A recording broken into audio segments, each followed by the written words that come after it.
Hello guys, അപ്പോൾ നിങ്ങളുടെ India exam കഴിഞ്ഞ് നിങ്ങൾക്ക് എക്സാമൊക്കെ വലിയ കുഴപ്പമില്ലാതെ പോയി, എളുപ്പമായിരുന്നെന്നൊക്കെ കുറേ പേര് എന്നോട് പറഞ്ഞു.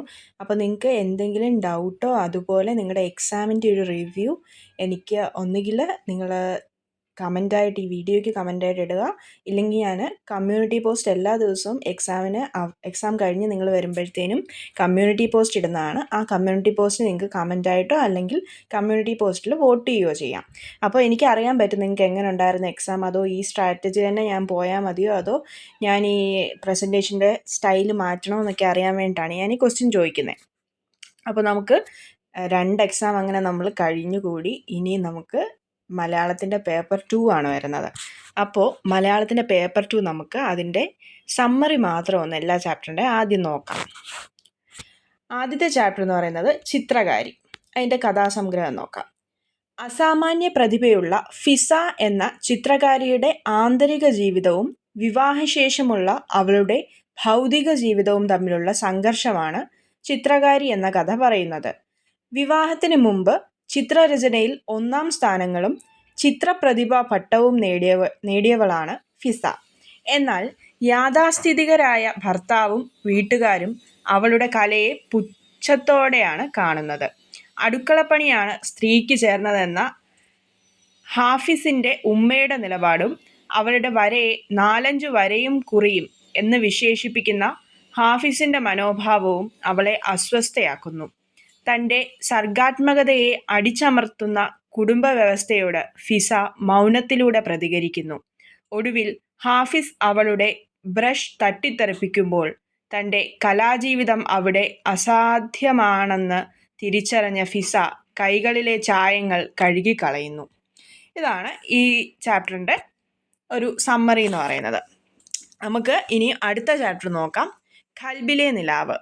KT മുഹമ്മദ് രചിച്ച ഇത് ഭൂമിയാണ് എന്ന നാടകത്തിലെ 5ാം രംഗത്തിലെ പ്രശസ്തമായ ഗാനമാണ് ഖൽബിലെ നിലാവ്. നാട്ടുമൊഴിയായി പ്രചരിച്ചു വരുന്ന മാപ്പിളപ്പാട്ടിലെ വരികൾക്കൊപ്പം പുതിയ വരികൾ എഴുതി ചേർത്താണ് ഈ ഗാനം തയ്യാറാക്കിയിരിക്കുന്നത്. അപ്പോൾ നിങ്ങൾ എസ്സേ ഒക്കെ എഴുതുന്ന സമയത്ത് ഈ KT മുഹമ്മദ് രചിച്ച ഇത് ഭൂമിയാണ്, ഖൽബിലെ നിലാവ്, ഇങ്ങനെ ഓരോ മെയിൻ പോയിൻറ്റ്സും നിങ്ങൾ അതിനകത്ത് എഴുതണം. എന്നാലേ നിങ്ങൾക്ക് ഫുൾ മാർക്ക് കിട്ടത്തുള്ളൂ. കവിതയുടെ ആശയം നോക്കാം നമുക്ക്.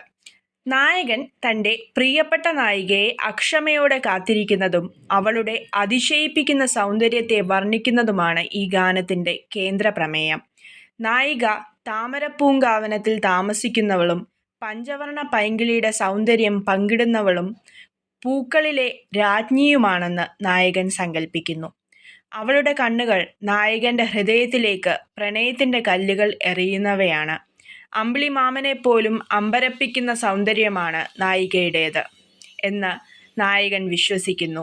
കാത്തിരിപ്പിൻ്റെ ദൈർഘ്യം നായകൻ്റെ കാലുകളെ തരിപ്പിക്കുന്നതായും കണ്ണുകളെ കൊതിപ്പിക്കുന്നതായും ഗാനം വ്യക്തമാക്കുന്നു. ഇതാണ് നമ്മുടെ 2ാമത്തെ ചാപ്റ്റർ. അതുപോലെ 3ാമത്തെ ചാപ്റ്റർ ഒരു പക്ഷിക്കുഞ്ഞിൻ്റെ മരണം. അതിനകത്ത് പ്രധാന പ്രമേയമാണ് നമ്മൾ നോക്കുന്നത്. ഈ നാടകം പ്രധാനമായും പ്രകൃതി നശീകരണത്തിനെതിരെയുള്ള പോരാട്ടവും പ്രകൃതിയെ സംരക്ഷിക്കാൻ ആഗ്രഹിക്കുന്നവരും അത് നശിപ്പിക്കാൻ ശ്രമിക്കുന്നവരും തമ്മിലുള്ള സംഘർഷവുമാണ് ചർച്ച ചെയ്യുന്നത്. അധികാരക്കൊതിയും സ്വാർത്ഥതയും മനുഷ്യനെ എങ്ങനെ സ്വന്തം വർഗത്തെ ചതിക്കുന്നവനാക്കി മാറ്റുന്നു എന്നതും ഈ നാടകത്തിൻ്റെ പ്രധാന പ്രമേയമാണ്. ഒപ്പം മണ്ണിൽ പണിയെടുക്കുന്ന കർഷകർക്ക് നിഷേധിക്കപ്പെട്ട അവകാശങ്ങളെക്കുറിച്ചും നാടകം സംസാരിക്കുന്നു. നിങ്ങൾക്ക് മലയാളത്തിന് ഒത്തിരി ചാപ്റ്റർ ഉണ്ട്. അതുപോലെ ചില ചാപ്റ്റർ ഭയങ്കര ഈസിയാണ്, ചില ചാപ്റ്റർ നല്ല ബുദ്ധിമുട്ടാണ്. അപ്പോൾ നിങ്ങൾക്ക് ബുദ്ധിമുട്ടുള്ള ചാപ്റ്റർ ഏതാണെന്ന് പറഞ്ഞാൽ ഞാൻ ആ ചാപ്റ്ററിനെ പറ്റി കുറച്ച് ക്വസ്റ്റ്യൻ ആൻഡ് ആൻസറും കൂടെ ഉൾപ്പെടുത്തി ഒരു വീഡിയോ ചെയ്യുന്നതായിരിക്കും. അപ്പോൾ നിങ്ങൾക്ക് ബുദ്ധിമുട്ടുള്ള ചാപ്റ്റർ ഏതാണെന്ന് പറയുക. അടുത്ത ചാപ്റ്റർ എന്ന് പറയുന്നത് വിഷുക്കണി.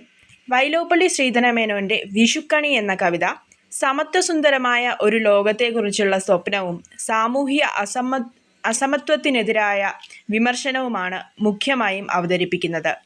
വിട എന്ന കാവ്യസമാഹാരത്തിലെ ഈ കവിത ഐശ്വര്യത്തിൻ്റെയും ആഘോഷത്തിൻ്റെയും ചിഹ്നമായ വിഷുക്കണിക്ക് പിന്നിലെ പരുക്കൻ യാഥാർത്ഥ്യങ്ങളിലേക്ക് ഒരു കുട്ടിയുടെ കാഴ്ചപ്പാടിലൂടെ കൺതുറക്കുന്നു.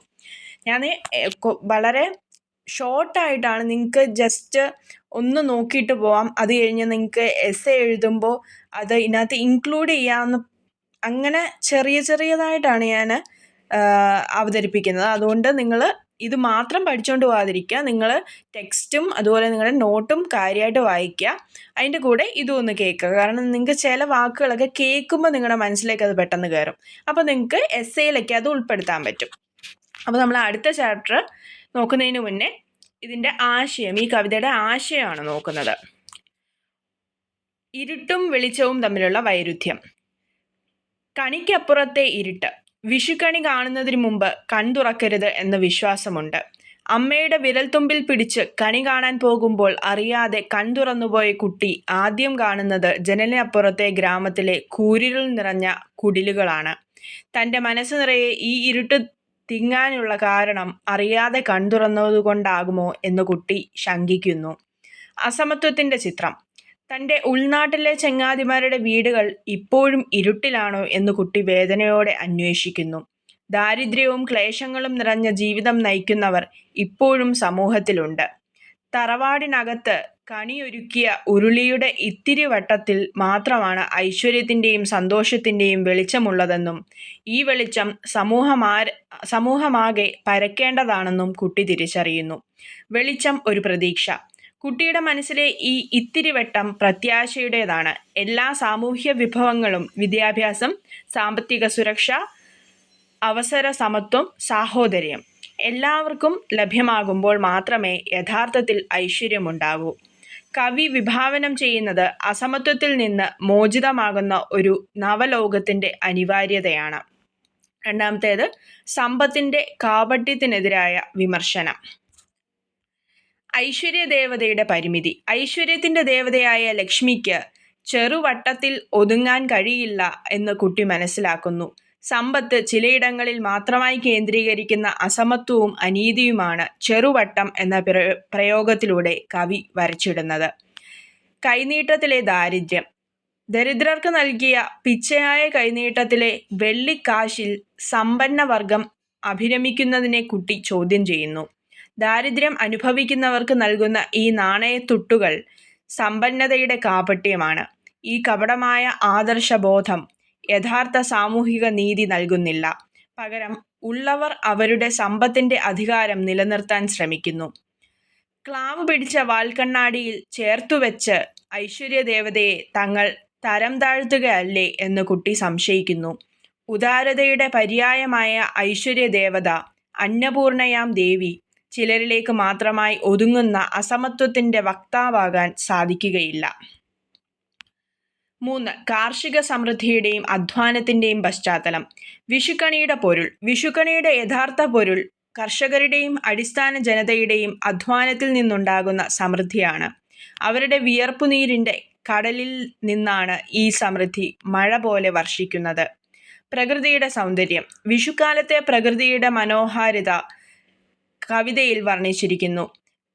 കൊന്ന പൂക്കളുടെ സ്വർണ്ണ നീരരുവിയിൽ കുളിച്ച് കായ്കനികൾ നിറഞ്ഞ കൊമ്പുകളിൽ ഊഞ്ഞാലാടി പായ് വിരിച്ച പോലെ പരന്നുകിടക്കുന്ന നെൽപ്പാടങ്ങളിൽ നൃത്തം ചെയ്ത് പെരുമ നേടുന്ന പുണ്യമാണ് ഈ വിളവെടുപ്പുത്സവം. കരിമണ്ണിൻ്റെ കൊടി. കരിമണ്ണിൻ്റെ കൊടി എന്ന പ്രയോഗം കറുത്ത മണ്ണിൽ നിന്നുയർന്ന ഐശ്വര്യത്തിൻ്റെ കൊടിക്കൂറയായും പച്ചപ്പിൻ്റെ നിറവായും വിഷുവിനെ കാണിച്ചു തരുന്നു. കുട്ടിയുടെ അസംതൃപ്തിയും പ്രത്യാശയും. കവിതയിലെ കേന്ദ്ര കഥാപാത്രം ഒരു കുട്ടിയാണ്. ഈ കുട്ടിയുടെ മനോവികാരങ്ങളിലൂടെയാണ് കവി സാമൂഹ്യ വിമർശനം നടത്തുന്നത്. കണി കണ്ട ശേഷം കണ്ണഞ്ചിക്കുന്ന കമനീയമായ ശില്പം കണ്ട കുട്ടി പതിവ് പോലെ കൈനീട്ടം വാങ്ങി. അനുജത്തിമാർ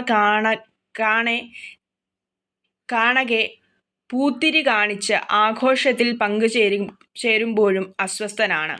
താൻ കണി കാണും മുമ്പ് കൺതുറന്നതുകൊണ്ടാകാം തൻ്റെ മനസ്സ് അസംതൃപ്തമായത് എന്ന് കുട്ടി ശങ്കിക്കുന്നു. എങ്കിലും താൻ ഇനിയുള്ള പുലർകാലം വരെയും അസംതൃപ്തനാണ്. ഈ അസംതൃപ്തി താൻ മാത്രം സുഖം അനുഭവിക്കുകയും ചുറ്റുമുള്ള സുഹൃത്തുക്കൾക്ക് ഈ അവസ്ഥ ലഭിക്കാതിരിക്കുകയും ചെയ്യുന്നതിലുള്ള വേദനയാണ്. കവിയുടെ മനസ്സ് കൊതിക്കുന്നത് ചേറിൽ വിരിയുന്ന പൊൻതാമര പൂക്കൾ പോലെ ഇരുൾപ്പരപ്പിലെ എല്ലാ വീടുകളിലും കണി നിരക്കുന്നതും ഐശ്വര്യം ഒരുപോലെ വിളയാടുന്നതുമായ സമത്വസുന്ദരമായ ഒരു ലോകമാണ്. ചുരുക്കത്തിൽ സമത്വം, തുല്യനീതി, ജനാധിപത്യ മൂല്യങ്ങൾ എന്നിവയിൽ അധിഷ്ഠിതമായ ഒരു സാമൂഹിക ബോധമാണ് വിഷുക്കണി എന്ന കവിത അവതരിപ്പിക്കുന്നത്. ആഘോഷങ്ങളുടെ ആർഭാടങ്ങൾക്കപ്പുറം ദാരിദ്ര്യം നിറഞ്ഞ യാഥാർത്ഥ്യങ്ങളിലേക്ക് കൺതുറക്കാനും വിമർശനാത്മകമായി ചിന്തിക്കാനും ഈ കവിത വായനക്കാരെ പ്രേരിപ്പിക്കുന്നു. അപ്പോൾ നമ്മൾ അടുത്ത ചാപ്റ്റർ നോക്കുമ്പോൾ ആനന്ദാശ്രുക്കൾ. ആനന്ദാശ്രുക്കൾ എന്ന കഥ സാറാ തോമസ് എഴുതിയ മുറിപ്പാടുകൾ എന്ന നോവലിൻ്റെ ഒരു ഭാഗമാണ്.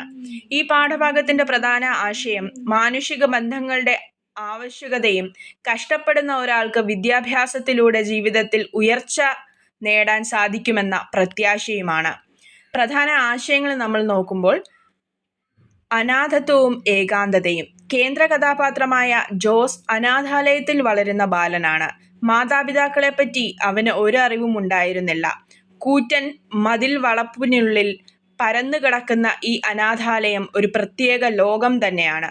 അവിടെ 100-ലധികം കുട്ടികൾ ഒരു വലിയ കുടുംബത്തിലെ അംഗങ്ങളെപ്പോലെ കഴിയുന്നുണ്ടെങ്കിലും ആർക്കും ആരോടും വ്യക്തിപരമായ ബന്ധങ്ങളില്ല. കുടുംബജീവിതത്തിലെ സ്നേഹവാത്സല്യങ്ങൾ അനുഭവിക്കാൻ ഭാഗ്യം ലഭിച്ച കൂട്ടുകാരുമായി ഇടപഴകുമ്പോൾ ജോസ് തൻ്റെ വലിയ വിടവിനെക്കുറിച്ച് ബോധവാനാകാറുണ്ട്. ഒഴുക്കുവെള്ളത്തിലെ ഓതളങ്ങളെന്ന പോലെ താൻ ഈ ഭൂമുഖത്ത് എങ്ങനെ വന്നുപെട്ടു എന്നവൻ വിഷമിച്ചിരിക്കുന്നു. മാത്രമല്ല, കുട്ടികൾ വഴക്കുകൾ ഉണ്ടാക്കുമ്പോൾ സഹപാഠികൾ അവനെ ആരുമില്ലാത്തവനെന്ന് വിളിച്ച് അപഹസിക്കുന്നത് അവന് ഏറ്റവും അധികം മനപ്പീഡ ഉണ്ടാക്കുന്നു. വിദ്യാഭ്യാസവും പ്രത്യാശയും. തൻ്റെ എല്ലാ ഇല്ലായ്മകളെയും മറികടക്കാനും അനാഥൻ എന്ന ലേബൽ മറികടക്കാനും ജോസ് ഏകമാർഗമായി കാണുന്നത് പഠനമാണ്. അനാഥനും അഗതിയുമായ തനിക്ക് പഠിച്ചുയരാനുള്ള മാർഗം തെളിച്ചു തരണേ എന്ന് അവൻ പ്രാർത്ഥിക്കുന്നു. നന്നായി ഹാർഡ് വർക്ക് ചെയ്യുക, നന്നായി പഠിക്കുക എന്നുള്ളതാണ് ജീവിതത്തിൽ വിജയിക്കാനുള്ള വഴി എന്ന് അവന് ബോധ്യമുണ്ടായിരുന്നു. തനിക്ക് ചെയ്യാനുള്ള എല്ലാ കർത്തവ്യങ്ങളും പൂർത്തിയാക്കിയതിനു ശേഷം അവൻ നടത്തിയ പ്രാർത്ഥന സഫലമാകുകയും അവന് നല്ല മാർക്കോടെ പാസ്സാകാൻ സാധിക്കുകയും ചെയ്യുന്നു. മാനവികതയും സാമൂഹ്യ രക്ഷാകർതൃത്വവും. മറ്റുള്ളവരെ കരുതുകയും പരിഗണിക്കുകയും ചേർത്തുപിടിക്കുകയും ചെയ്യുമ്പോഴാണ് നാം മനുഷ്യരാകുന്നത് എന്ന ബോധം ഈ പാഠം ഉറപ്പിക്കുന്നു. ജോസിന്റെ ജീവിതത്തിൽ സിസ്റ്റർ തെരേസയും ഫാദർ ഫ്രാൻസിസും സ്നേഹത്തിന്റെ പ്രതീകമായി കടന്നുവരുന്നു. സിസ്റ്റർ തെരേസ സദാ പുഞ്ചിരി തൂകുന്ന മുഖവുമായി ഓരോരുത്തരെയും സ്വന്തമെന്ന വിചാരത്തോടെ ശുശ്രൂഷിച്ച സിസ്റ്റർ തെരേസയെ ജോസ് ഓർക്കുന്നു. ഇതൊക്കെ നമുക്ക് ക്യാരക്ടർ സ്കെച്ചിൽ ഉൾപ്പെടുത്താൻ പറ്റുന്നതാണ്. Father Francis. ജോസ് വിഷാദത്തോടെ ഇരിക്കുമ്പോൾ സ്നേഹത്തിൻ്റെ വെളിച്ചവുമായി ഫാദർ ഫ്രാൻസിസ് അരികിലെത്തും. കൊച്ചു മനസ്സുകൾ ഒരിക്കലും വേദനിച്ചുകൂടാ എന്ന് പറഞ്ഞ് അദ്ദേഹം ആശ്വസിപ്പിക്കുന്നു. അദ്ദേഹം ജോസിന് തൻ്റെ ഭാവി പ്രകാശപൂരിതമാകും എന്ന പ്രതീക്ഷ നൽകുന്നു. ഫാദർ ഫ്രാൻസിസ് ജോസിനെ സ്വന്തം മകനെ പോലെ കരുതുകയും അവൻ്റെ തുടർ പഠനത്തിനായി ചങ്ങനാശ്ശേരി സെൻറ്റ് പീറ്റേഴ്സ് കോളേജിൽ ചേർക്കാൻ വേണ്ട ക്രമീകരണങ്ങൾ ചെയ്യുകയും ചെയ്യുന്നു. ഈ രീതിയിൽ മാതാപിതാക്കളുടെ സംരക്ഷണം ഇല്ലാതെ വളരുന്ന കുട്ടിയെ സമൂഹം ഏറ്റെടുക്കുന്ന സാമൂഹ്യ രക്ഷകർതൃത്വം എന്ന ആശയം ഇവിടെ പ്രകടമാണ്. ആനന്ദാശ്രുക്കൾ. സ്നേഹത്തിൻ്റെ കണ്ണീർ.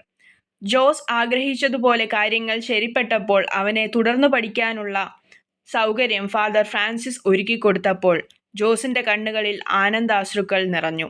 തൻ്റെ ഉറ്റ സുഹൃത്തായ പീറ്ററിനോട് ഈ സന്തോഷം പങ്കുവയ്ക്കുമ്പോൾ അവർ രണ്ടുപേരുടെയും കണ്ണുകൾ നിറഞ്ഞൊഴുകി. ആനന്ദാശ്രുക്കൾ. ഈ കഥയിൽ വിദ്യാഭ്യാസം ജീവിത പുരോഗതിക്ക് കാരണമാകുന്നു എന്ന വലിയ സന്ദേശമാണ് സാറാ തോമസ് നൽകുന്നത്. ജീവിതത്തിൽ ഉയർന്നു വരാൻ ആഗ്രഹിക്കുന്നവർക്ക് ഇല്ലായ്മകളിലും വല്ലായ്മകളിലും നന്മ ചെയ്ത് ജീവിക്കാൻ സാധിക്കും എന്ന പ്രത്യാശയുടെയും നന്മയുടെ വിജയം എന്നതിൻ്റെയും പ്രതീകമാണ് ഈ ആനന്ദ കണ്ണീർ. അപ്പോൾ നമുക്ക് അടുത്ത ചാപ്റ്റർ തൊട്ട് അടുത്ത വീഡിയോയിൽ കാണാം. Thank you.